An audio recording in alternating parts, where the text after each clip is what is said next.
Have you been affected by addiction in any way? If so, I'm glad you're here. Welcome to the Sober Fix podcast channel. We got another week sober, another episode. We got Mike Marshall, CEO of U.S. Alcohol Policy Alliance. He gets into meth use, ecstasy use, talks about how alcohol played a role in his life, how it affected him, when he went into treatment, how that was, how he stayed sober today. He's got 18 years sober today. They're working on policies related to alcohol. He gets into alcohol causing cancer. He gets into a lot of fun stuff. I think this episode is going to give anyone hope. Go ahead and like, comment, subscribe if you can relate. Let's get into it, guys.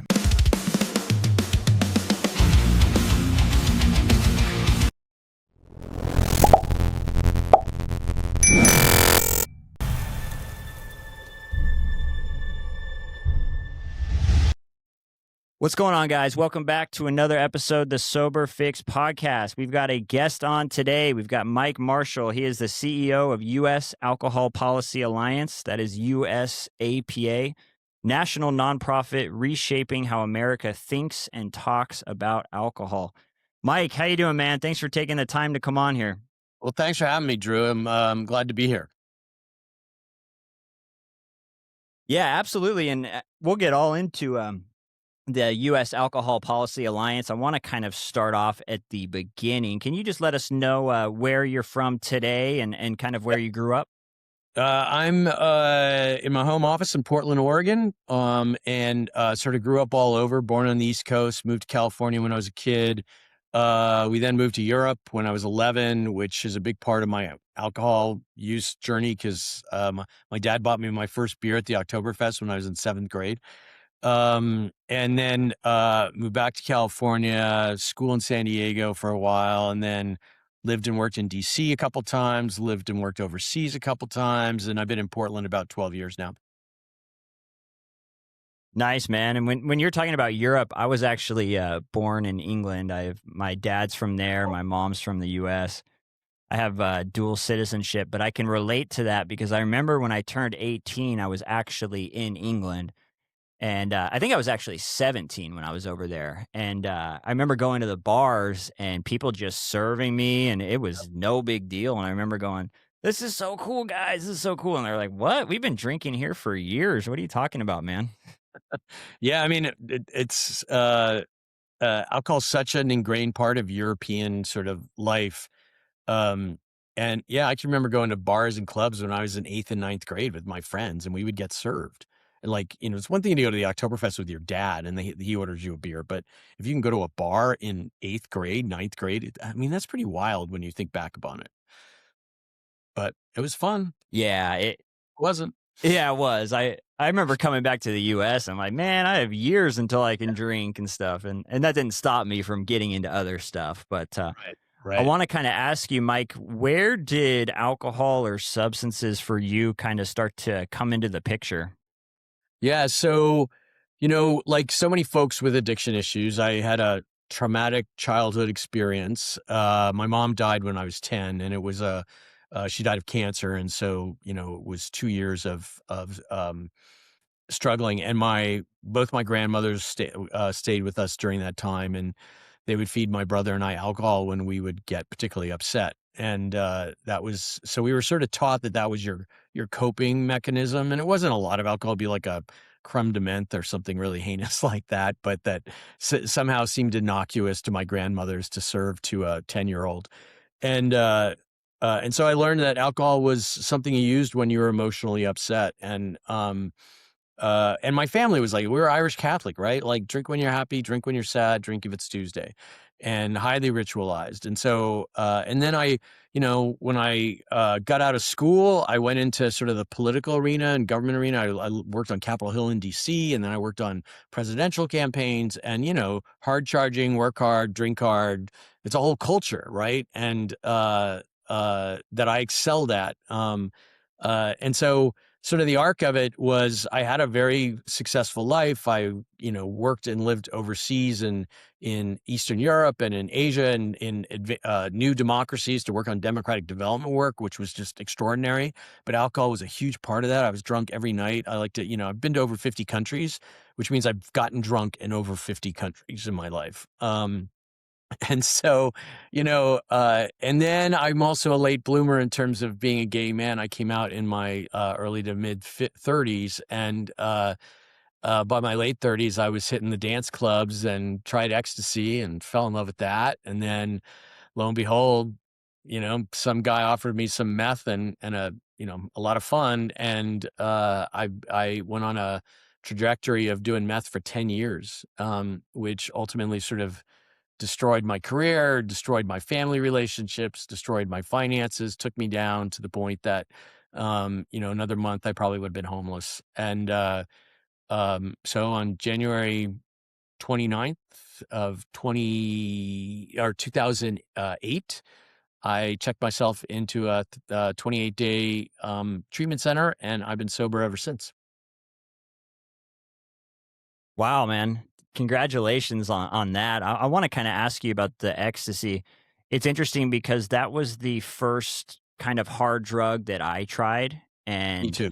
Yeah. it was weird because I realized that my usage was a little bit different than my friends because I remember they did it one weekend and they were like, "That was so much fun, man. I can't wait to do that in a couple months or something." And I literally continued to do it for like 3 weeks straight. I didn't realize that it just depletes your serotonin and you're not supposed to do it all the time. And it's funny because no one else was around. It was like me on a school night in high school rolling and it was just crazy. But I want to kind of ask you, what was the first experience like when you first tried it? It was amazing. Like, this is not the podcast to talk about how great it was, but honestly, coming out of the closet for someone my age, it's a long, drawn out, and it's a hard process. And the first time I did ecstasy was at a gay dance club in San Francisco, 1,000 men with their shirts off, and tribal music blaring, and my ecstasy kicked in, and I was just in love with the world and totally comfortable with all the men around me, and it just was an amazing experience. I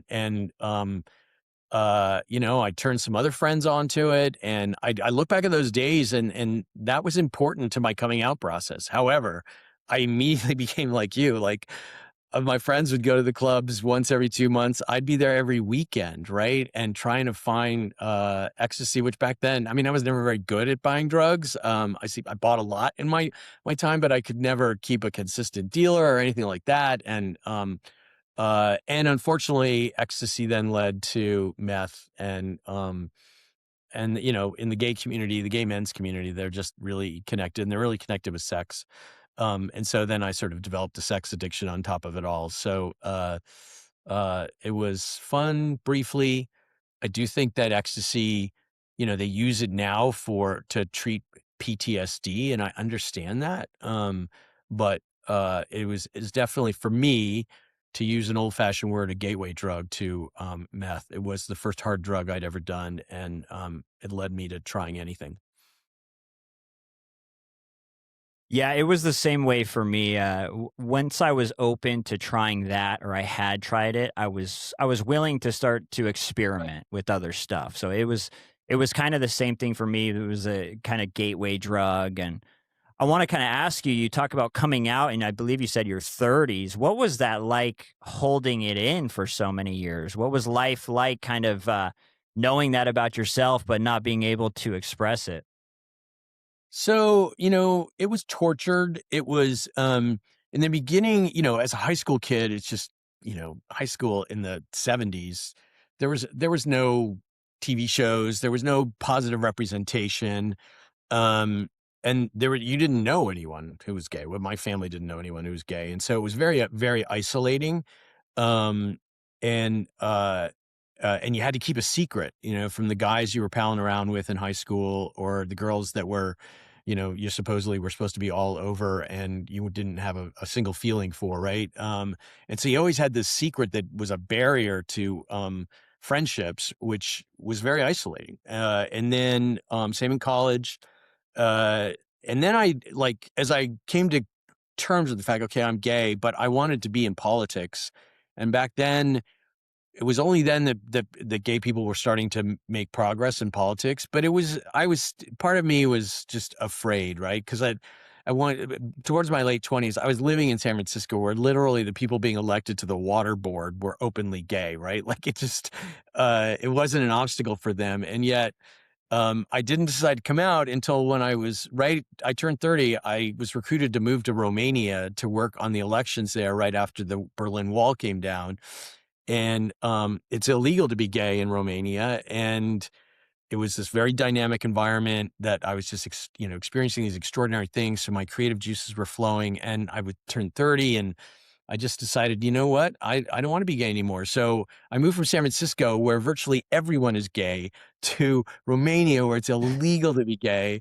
And I was in the closet in San Francisco, and I decided to come out in Romania.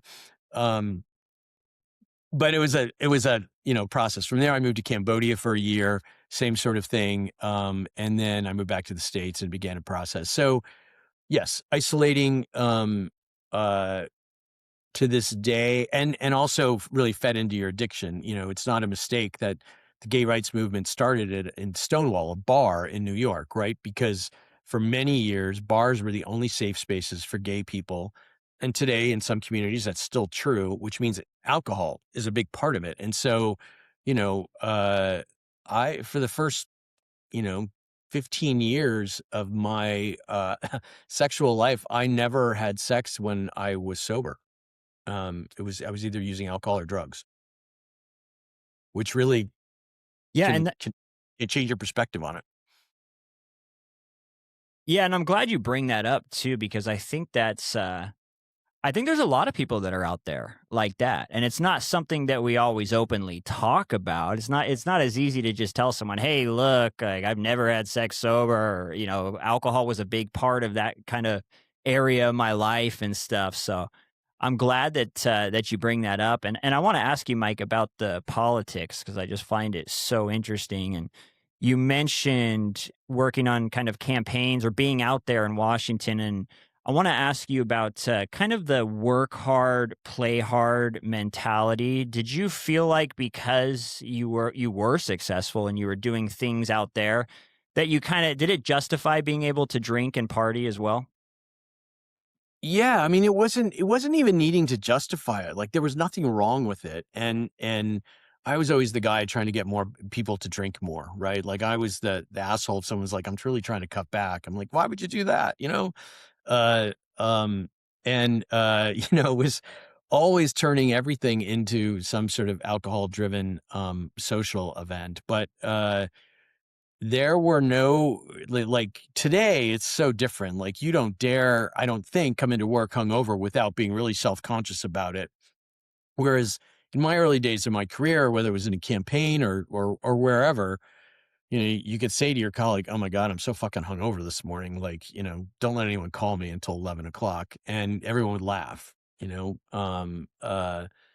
And so it just was so not stigmatized, or that's probably the wrong word, because it was just so socially acceptable that it never was an obstacle in the beginning of my career.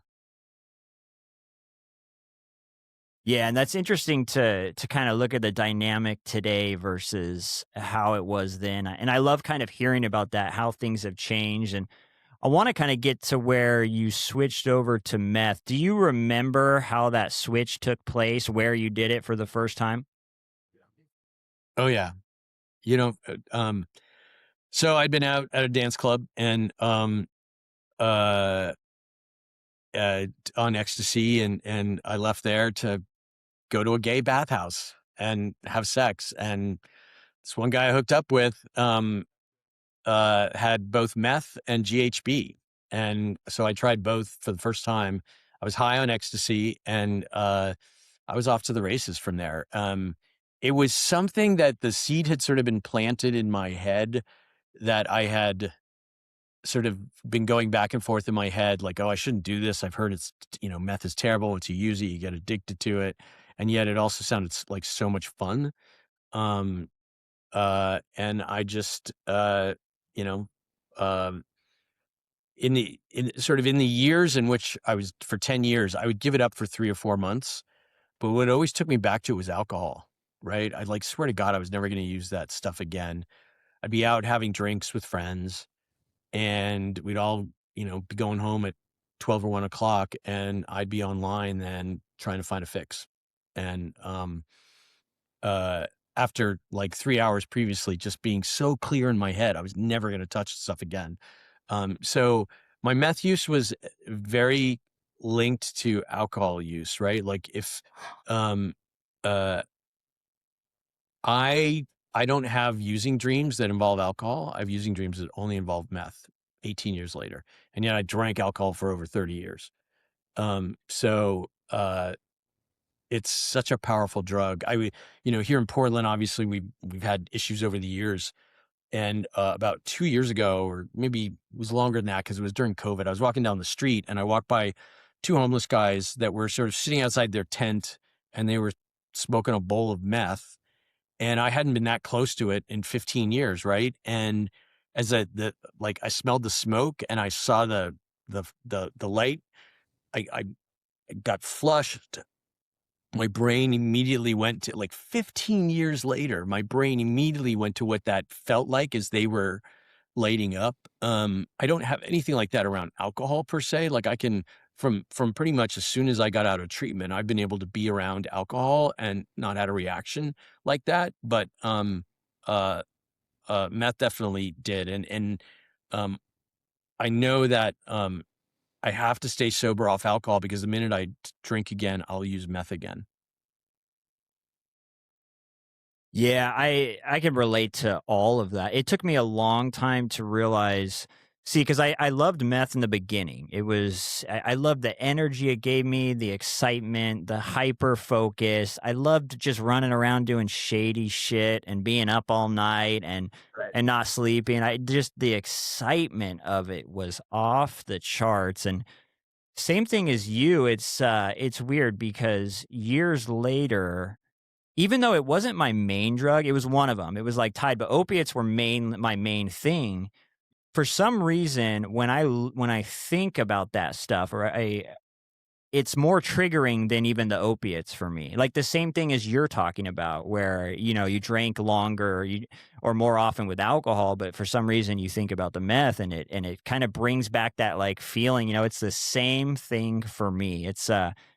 It's powerful stuff, and I get a lot of comments from people that, they say the same thing you did, where they would get off of it for a few months, and then it would pull them in, and I also noticed for me, it was alcohol, because I would say, "I'm done with this stuff. Never touching it again," and then the only thing that changed is I went out and had a few drinks, and it was the Yeah. same thing late at night. "Oh, screw it," you know?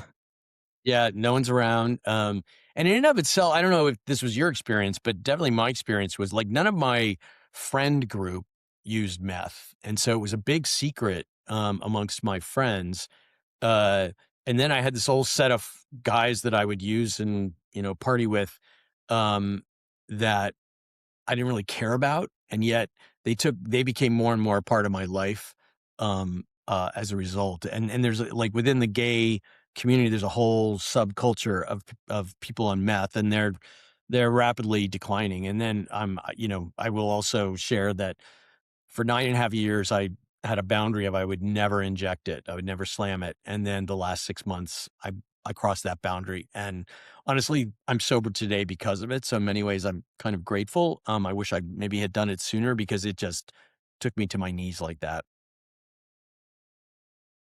Yeah, same thing for me. Once it was IV stuff, it took me to a whole nother place a lot faster, and it really brought me to kind of my rock bottom. I want to ask you, how long did it take before the meth kind of turned on you and it started to really negatively impact your life?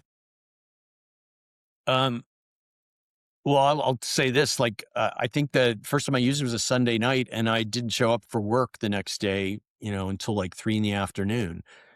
So it's pretty much had an immediate consequence. But uh, I would say that, within a year, it was getting in the way of relationships and work and my mental health in a significant way.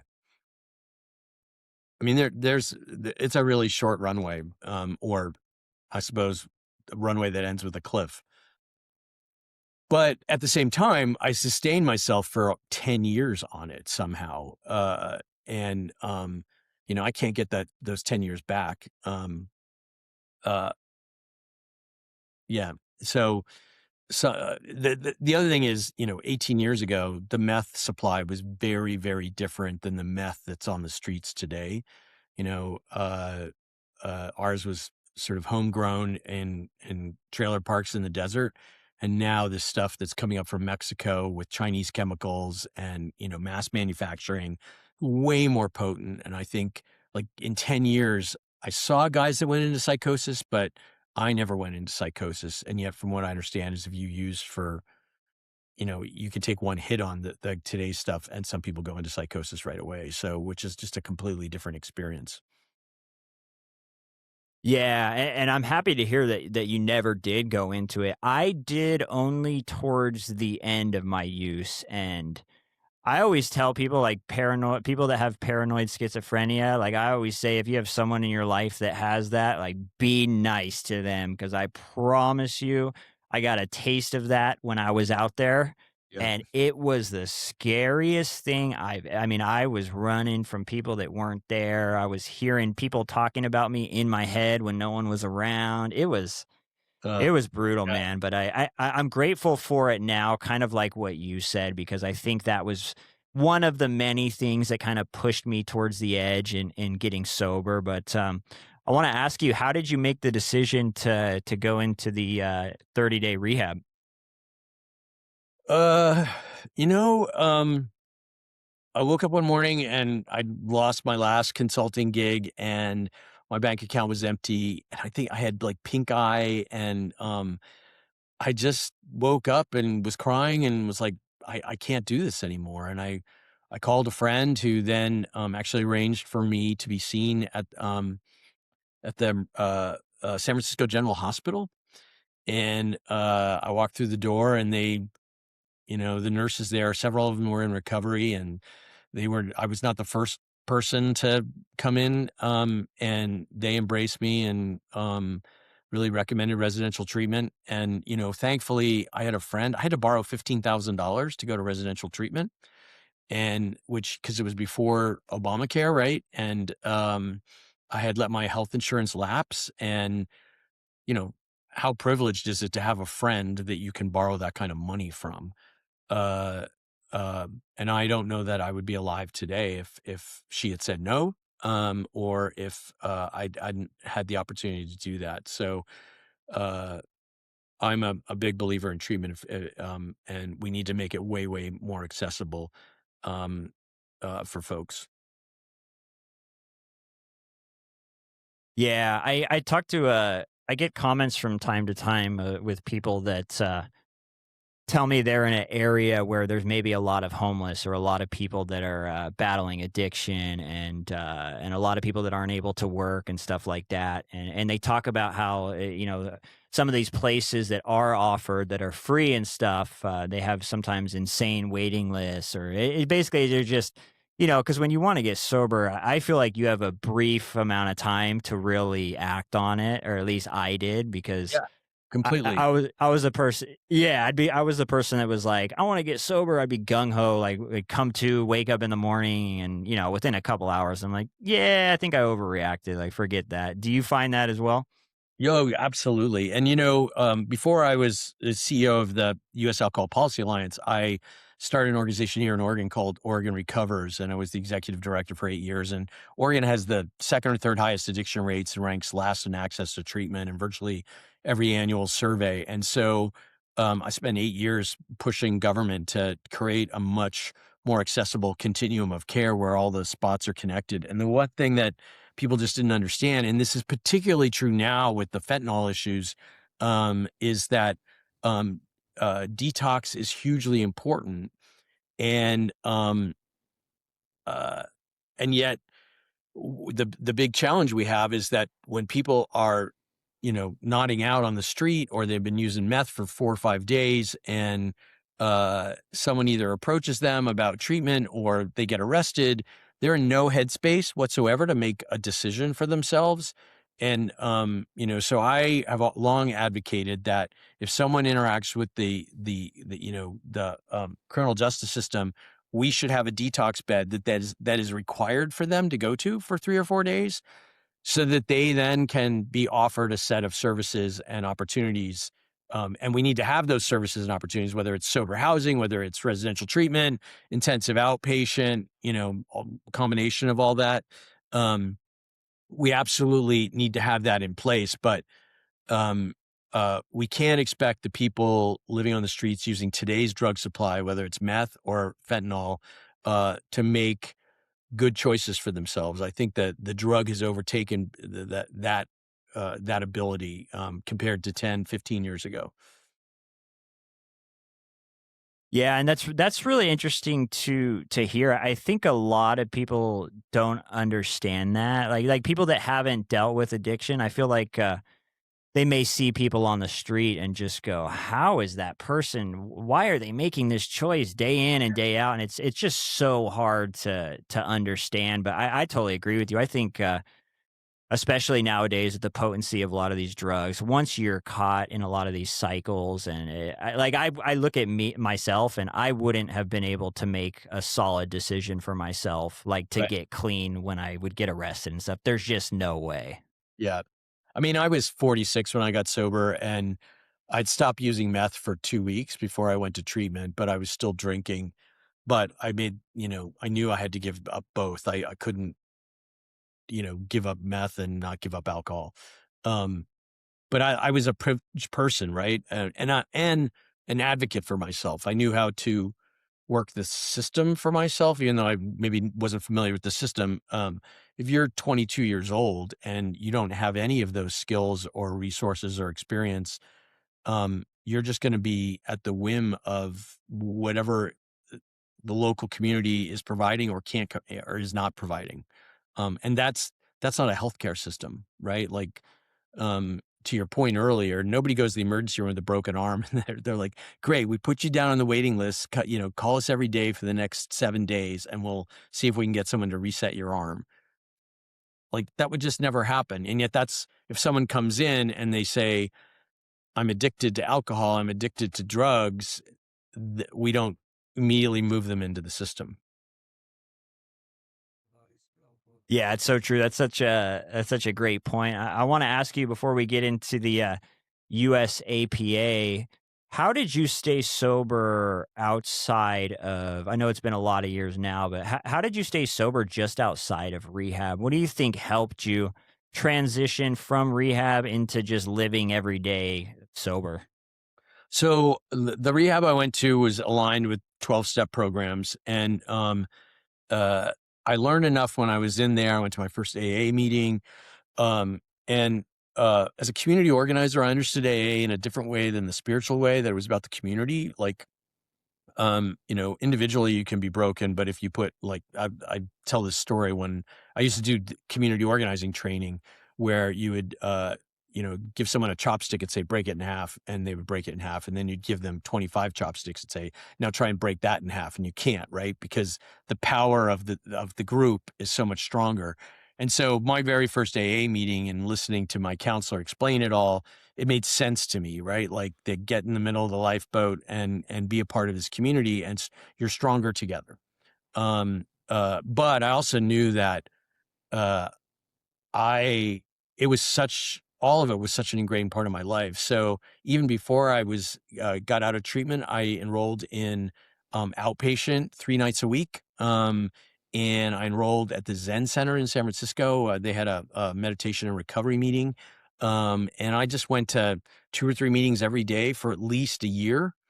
Um, and so that I built this whole infrastructure around me, that was mostly 12-step oriented, but also like the outpatient was not. And so, and I built a community of friends and support. I pretty much jettisoned anyone who I knew used meth. I didn't have any contact with them.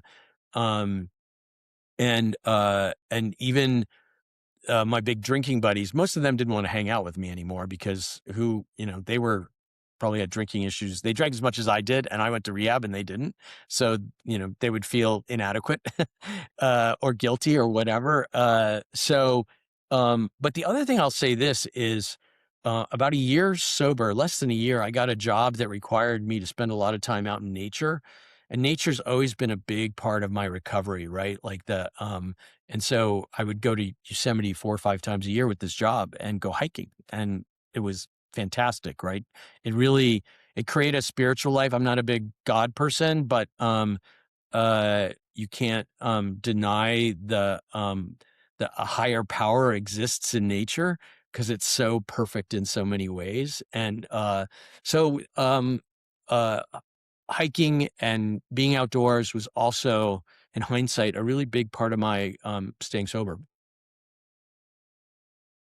Yeah, I'm glad you bring that up too, because that's not something that I hear too often. But I as you're talking about it and being in nature, it's like, oh yeah, for sure. I remember in early sobriety going to the beach for me for some reason, walking around the beach, and it was like one of the few places I would just feel kind of like you talked about zen or a little bit just more balanced, or kind of just would start to experience a little bit of peace. It was the same thing for me. I'm glad you bring that up because the support stuff and the community stuff, like a lot of us talk about that a lot, but it's cool to hear even another thing that we could do, which is get connected with nature or find things outside that'll make you feel just a little bit better. I want to touch on real quick the meetings. Were you someone that enjoyed them right away? Did you dislike them in the beginning? How was that experience for you? Um, uh, for the most part, I like them. Every meeting's different, right? So you had to find your meetings. Part of being gay, there's like in San Francisco in particular, there's gay AA, and so, um, which is a lot easier than I think for necessarily just going to a straight meeting. I tell a lot of women, straight women, when they're first getting sober they're worried about getting hit on or whatever the case may be, is I go to a gay men's meeting because you'll be loved and nobody's going to hit on you, right? And you're going to hear great stories. So I found community pretty quickly. And so the meetings were, like I said, I understood the whole ritualization of it. And I've never been a big step worker person. I do AA on my terms. My husband hates it because he's relapsed a few times over the years, and I haven't. And he's a big book thumper, and I'm anything but. I like the community of the AA meetings, and it was hugely important uh, that I be in a meeting instead of sitting at home and by myself. Yeah, I was the same way. At first, I don't know. I was like, I don't know about this, but over time, once I started meeting people and I started talking to people, and I understood that there was so much that I could relate to, and like you, like I going to a few meetings a day helped me so much in the beginning because I didn't know what to do with my time, and I needed to be around other people and just hearing a little bit of inspiration and motivation and relating to other people as well. So it grew on me pretty quick, and that's funny though that you mentioned your husband being a big book thumper and you kind of doing it your own way. Does that ever cause arguments? Oh, no, not arguments, but he'll say things to friends like, "I don't think Mike's an alcoholic," because he didn't know me when I was drinking and using. Because it seems easy, but I've been sober for 18 years, and so I wouldn't say that that's easy, but it certainly is a hell of a lot easier than if you have 5 years even. But um, uh, it's uh, there might be some resentments there, but there's never really arguments about it. Oh, okay. That's funny. I just had to ask. Why don't we Yeah. get into US APA, man? Tell me how that came about. Tell me how what your guys' kind of mission is, what you guys do. Yeah, yeah, absolutely. So, it's the U.S. Alcohol Policy Alliance, as you pointed out. The acronym is US APA. So we refer to it as USAPA. So if I start talking about USAPA, that's what I'm talking about. And We've been around about 15 years, but I'm the first full-time staff person. We have a couple consultants. We have a lobbyist in DC. We have a communications person. Um, and our whole mission is to use science and transfer it into policy so that we reduce and prevent the harms related to alcohol. There's such a misconception in this country about alcohol. We spend so much time talking about fentanyl deaths because they're terrible and they're awful and they were escalating for many years. However, more people die due to alcohol each year than fentanyl overdoses, car crashes, and gun violence combined. Combined. And yet we don't regulate alcohol at all in any meaningful way. Alcohol taxes in most states haven't gone up in at least 20 years. Here in Oregon, not since Jimmy Carter was president. And they're the lowest in the country. And yet we know price is a really effective way to prevent underage drinking and binge drinking, the two categories of alcohol consumption that have the most negative impacts. And for those of us in recovery who are all about taking responsibility for ourselves and it's no one's fault that I'm an alcoholic except me. But this is different than that, right? This is regulating a toxic, addictive, carcinogenic substance and using best practices to try and reduce the community level harms that are created, because the intersection of alcohol and suicide, 25% of people who commit suicide have alcohol in their system. 30% of people who commit gun violence, homicides have alcohol in their system. 70 to 80% of the victims of gun violence have alcohol in their system. Cancer, increasingly, we know that there's a huge link between colon cancer and breast cancer and about 5 or 6 other cancers. And the vast majority, or more than 50% of Americans, don't know that alcohol is a carcinogen. And particularly women, there's increasing evidence that with breast cancer, even one glass of wine a couple nights a week increases your risk of breast cancer, particularly if you have a family history of breast cancer. So the fact that the majority of Americans don't know that is hugely problematic. And the reason they don't know that is because the alcohol industry has been so effective in keeping the federal government from funding prevention programs. And so our goal is to reduce the harms related to alcohol, and we'll measure that over time relative to alcohol fatalities, alcohol-related hospitalizations, ER visits. Something like 50 to 60% of ER visits involve alcohol, and 20 to 30% of actual long-term hospitalizations are alcohol is a factor in that. So it's a huge cost driver in the healthcare system. It's a huge cost driver in the economy from a criminal justice perspective or lost wages. But as we all know, alcohol has become has been marketed to all of us that it's such an integral part of our day-to-day lives. Like you go to a baby shower, the mom can't drink, except my mom. But everyone there is going to be drinking, a Bloody Mary or a mimosa. You go watch the football game on the sidelines for your kids, and somebody's got a cooler with beer. Mommy, what are they? Mommy drinking clubs during the COVID. The alcohol industry has just so aggressively marketed alcohol as a necessary ingredient to virtually every social interaction we have so that they can sell more alcohol. And so we have at USAPA, we're working to regulate alcohol at the federal and state level in a way that doesn't ban alcohol, doesn't keep anyone from enjoying alcohol, but make sure people have the knowledge they need to make the best decisions for themselves and their families.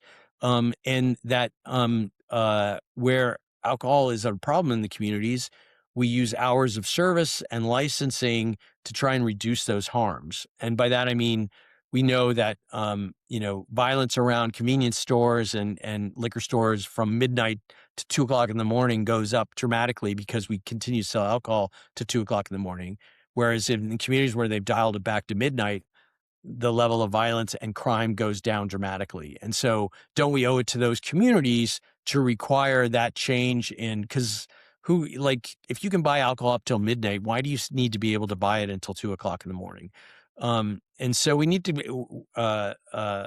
build a movement, which is what we're doing, by educating the public and better regulating an industry that honestly does not act in the public's interest. Yeah, and as you're talking about that stuff, I always kind of figured that alcohol had a close link with violence and maybe ER visits and stuff. But when I was reading your about me, what really caught my eye as well was the cancer. That was something I had never heard before. Had you known that before? No, I've only learned that in the last few years, but the last Surgeon General under President Biden, as he was leaving office, he put out a memo or a statement saying basically that all alcohol bottles should carry some sort of warning about cancer on them. And the alcohol industry went crazy, right? And he was on his way out the door, and the Trump administration is not interested in providing that kind of education for the public. But it's the alcohol industry is scared to death of the link to cancer because they recognize now how we moved from promoting tobacco and cigarette smoking in the 40s and 50s to then the Surgeon General warning in the 60s to today. Tobacco's way more expensive, but tobacco's still the number one killer in the country, and yet the number of people smoking has dropped precipitously. So, uh, we need to do the same with alcohol. Yeah, that's and I bet they probably look at tobacco and go, "Oh man, we can't have this happen to us. We just cannot have it happen to us." I want to ask you, how do you think the alcohol industry avoids a lot of the just regulations and stuff? Is it because they have so much money that they're able to put it in the right places? What do you think allows them to continue this still? So there's three things. Number one, they have tons of money, right? And they have political action committees, and they make huge contributions. Um, and particularly like in Kentucky, where there's so many distilleries. All of the members of Congress from Kentucky, whether Democrat or Republican, are big alcohol advocates. Same in Napa Valley in California, right? Liberal Democrat represents them, biggest alcohol advocate, and so they just, and it's one of the biggest industries in the world. I think it's like the fifth largest industry in the world. So, hugely resourced, number one. Number two, I think there's the lack of understanding of the physical aspects and the harm that alcohol does. And we were just talking about that, right? Like a majority of Americans don't know it's carcinogenic. That's true of policymakers too, right? What they know is the craft brewery where, in their district, or the winery where they got married, or, there are all these positive associations, particularly with the craft alcohol industry, which is a small part of overall alcohol sales. It's the big conglomerates that are making all the money. But, we have this, as I say to people, it's not a matter of educating people about the alcohol. It's about re-educating policymakers about alcohol because they don't understand the harms that are associated with what they only perceive as benefits, whether it's an economic benefit, a social benefit, driving tourism, totally true here in Oregon. And then the third thing I'll say is there's nobody been on the consumer side of this, right? Like with uh, uh, tobacco, we have the American Cancer Society, the American Lung Association, all these organizations that grew up and have millions and millions of dollars to spend on advocating for better public health laws around tobacco. There's only us, USAPA, in the alcohol space, and we operate currently on a budget of about $300,000 a year. A big part of my job is trying to get foundations and individuals to provide. Are you still there, Drew? Can you still Yeah, hear you me? cut out for a second, but I'm still here. Yeah. Yeah. Sorry about that. My internet connection. So, there's nobody on our side, doing the work. And so we're trying to change that, right? There needs to be more balance in the public policy arena, and in defense of politicians who are such strong advocates for the alcohol industry. They have not been hearing from the public health community on this, and we need to change that. The facts are on our side. Again, we're not about preventing anyone from buying alcohol. We just think that the hours that they're available should be related to how the hours can impact, reduced harms. The price, the same thing. Public education. Uh, uh, uh, so, um, so yeah, there are three reasons. They got money. Everybody likes alcohol and the industry. And there hasn't been a voice on the other side up until now. Yeah, and thank you for answering that. I want to ask you too. Do you think it is mainly the marketing as to why it is such a like just big part of American socializing today and stuff? Do you think that's the main thing?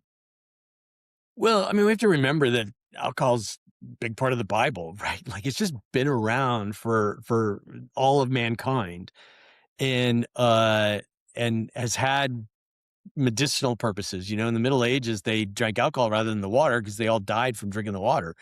Uh, and so, um, and so there's just, it's ingrained in our DNA, number one. And that's true of like virtually every community around the world develops some level of alcohol, over time. Um, and, uh, so, but I do like the marketing of alcohol in the last 25 years has increased exponentially to the point where, it is just a, accepted requirement at every social interaction. And that's a direct consequence of messaging. And, you know, not just paying in, you know, for advertising, but product placement in television shows. Like I was watching one national morning news show, and they were doing like it was during the Kentucky Derby, and they were doing cocktails at 9 o'clock in the morning. They were all drinking, and they were using a specific type of alcohol, and it was just clear that the alcohol company had paid them to do it. And like the night before on their nightly news, they did a whole thing on the health consequences of alcohol, but they didn't mention that in the morning as they were promoting, day drinking with some powerful alcohol. So yes, the alcohol industry has taken something that was an acceptable part of people's lives and made it a requirement as part of people's lives. Yeah, it's that's a great. I've never heard it put that way, but it always has seemed like kind of a requirement for me. I always grew up thinking, hey, look, when you're socializing, you're drinking. That's just the way it is. And it kind of fed into me like acting like I didn't have a problem as well. Cause I remember thinking, well, everyone's drinking, everyone's doing it. And Yeah. funny thing was, like, years later, I realized, well, not everyone was drinking like I was, but, yeah, I'm glad that you, explain all of that. Mike, we're getting kinda towards the end here. I wanna ask you something I normally ask every guest, and that is, what would your advice be to someone that is out there that is just starting to get sober? Maybe they've tried a couple times before. Maybe this is just their first time. Maybe they're just starting to entertain the idea of getting sober. What would your advice be for someone like that? So first, just be gentle with yourself. Like Rome wasn't built in a day. You don't get sober overnight. You know, there may be a day where you stop drinking, but there's a process to get to a point like I'm at in having 18 years. So don't feel shameful. Alcohol use disorder is a medical condition, and we treat it as a moral failing as a country, as does the alcohol industry. Kind of promotes that, like, drink responsibly, and if you drink too much, that's your fault. Number one. Number two, ask for help. Sit in that AA meeting. It may be totally annoying. Yes, it's annoying, but listen to what other people are talking about in terms of their own life and how being sober is showing up in their experience. Don't try and do what they're doing, but just listen and see, are they making progress that you want to make? It doesn't mean you have to replicate everything they do and do all the 12 steps and whatever, but that's a group of sober people. And if AA doesn't work, find the other. There's Dharma recovery, there's Wellbriety, there's alcohol free movement that's all online. There's all kinds of other options now. Don't limit yourself to AA if alcohol is your issue. And for those that with meth issues, there's Crystal Meth Anonymous. and it's a crazy group of people, but you will not find more support for kicking your meth habit than you will in Crystal Meth Anonymous. Uh, and so, ask for help. And lastly, believe in yourself. If I can do this, anybody can fucking do it. Right. And so, don't, don't underestimate your own ability to rise above it. But I come back to, you're going to slip.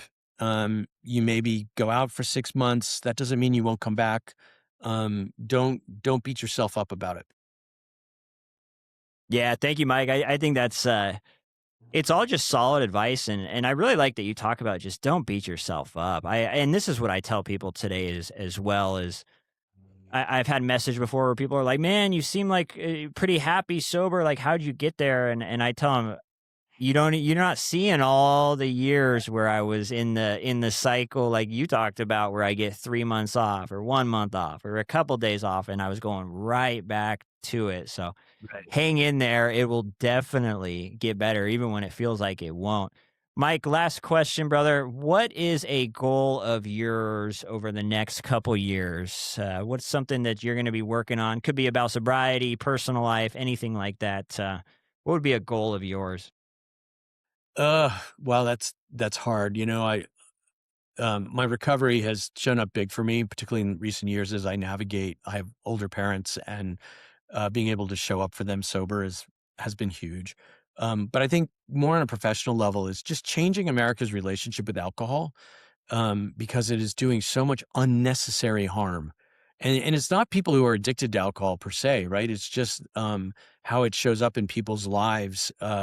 And if we can move the dial on alcohol consumption and dial it down, we move the dial on suicide. We move the dial on poverty. We move the dial on domestic violence. We move the dial on cancer. So it's a great place for us to have an impact that will then be felt exponentially through all kinds of communities. So, you can tell from the gray hair, this is my last gig before I retire, and I just want to be successful in really getting the country to change its relationship with alcohol.